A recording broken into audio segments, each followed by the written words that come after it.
Auzubillahi minasyaitonirrajim. Bismillahirrahmanirrahim. Alhamdulillah wassalatu wassalam ala Rasulillah wa ala alihi wa sahbihi wa man tabi'ahum wa wala. Assalamualaikum warahmatullahi wabarakatuh. Penonton yang dirahmati, alhamdulillah hari ini kita telah masuk ke tahun baru, tahun 2022. Ya, insya-Allah membuka tirai Nabi pesan apa pada tahun baru ini. Saya akan kongsikan satu pesanan Nabi SAW supaya kita menjauhi laknat malaikat. Apakah hadisnya? Hadis ini diriwayatkan daripada Abu Hurairah radhiyallahu anhu. Nabi SAW bersabda, "Iza da'a ar-rajulu imra'atahu ila firashihi fa'abat. Fabata ghadbana 'alaiha.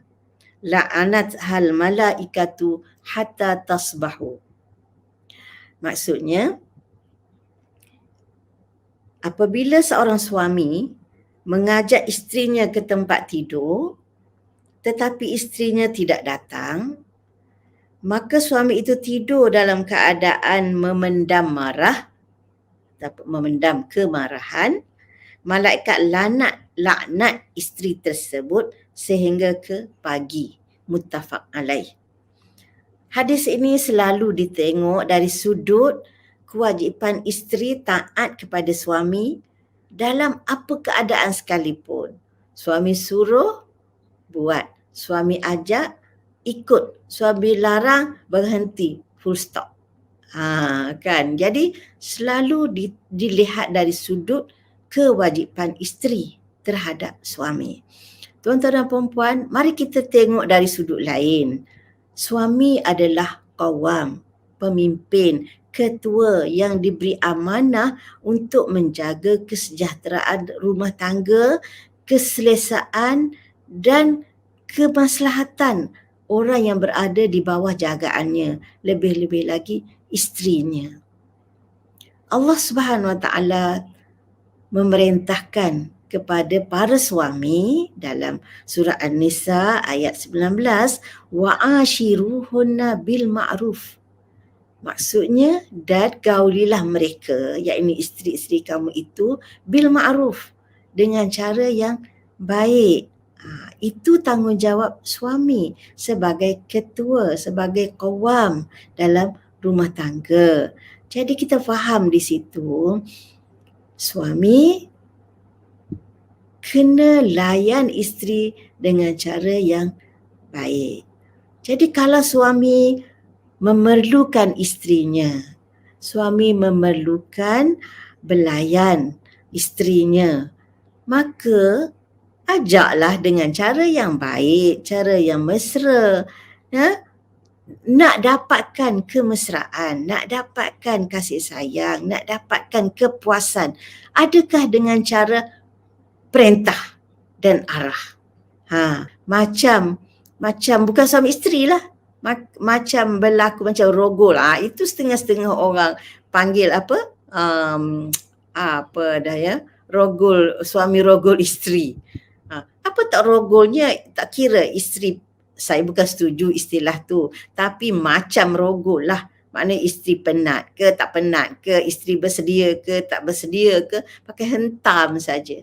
Jadi, sedangkan dia seorang suami yang sepatutnya menyayangi isteri. Jadi kalau tengok isteri tak bersedia pun ajak juga. Maknanya tu mengundang laknat malaikat lah. Suka ke suami kalau isteri dilaknat oleh malaikat? Jadi macam mana nak mengelakkan isteri dilaknat? Pilihlah suasana yang sesuai. Sebab apa? Sebab hubungan kelamin ini, dia bukan hanya sekadar untuk memenuhi nafsu suami. Isteri pun dia ada nafsu juga. Jadi memang tanggungjawab suami memenuhi kehendak nafsu isteri dia. Bukan saja isteri kena memenuhi kehendak nafsu suami. Jadi dua-dua saling perlu memerlukan antara satu sama lain. Jadi kedua-duanya saling ada hak dan ada tanggungjawab untuk memenuhi kehendak dua-dua pihak.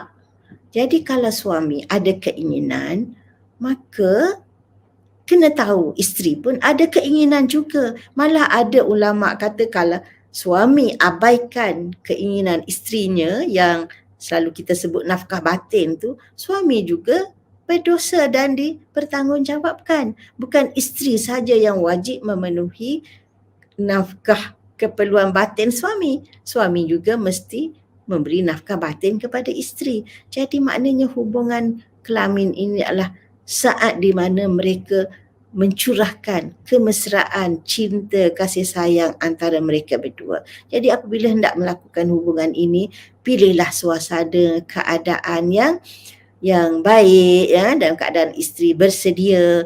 Tengoklah keadaan dia kan, sebagai suami yang prihatin, dia tahu bila isteri dia penat, bila isteri dia tak dapat layan dia dengan baik. Jadi elakkanlah masa-masa yang sedemikian. Dengan itu barulah menunjukkan dia sayangkan isteri. Kalau dia hendak je bila-bila masa, tak kira isterinya bersedia ke, tak bersedia ke, penat ke, tidak ke, ada kerja ke, tak ada kerja, maknanya dia sudah mengundang laknat malaikat ke atas isterinya. Adakah ini suatu yang baik? Adakah ini suatu yang bertanggungjawab? Sudah tentu tidak. Ya? Jadi maknanya suami kena sentiasa peka kepada keadaan isterinya. Kalau tahu isterinya sakit, segeralah cari ubat untuk merawat sakitnya. Kan? Kalau perlu bawa ke doktor, bawalah ke doktor. Jangan abaikan keperluan isteri. Dan suami mesti bertanggungjawab menjauhkan isteri daripada dilaknat oleh malaikat kerana nak memenuhi nafsunya sahaja. Allahu Akbar. Sayang kan?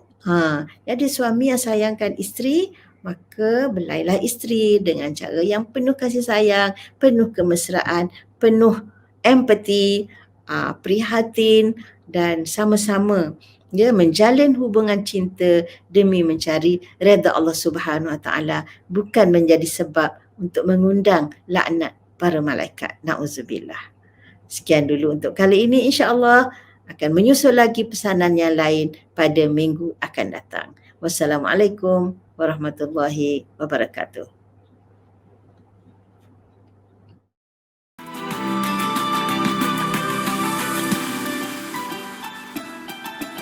Bersama membina masyarakat.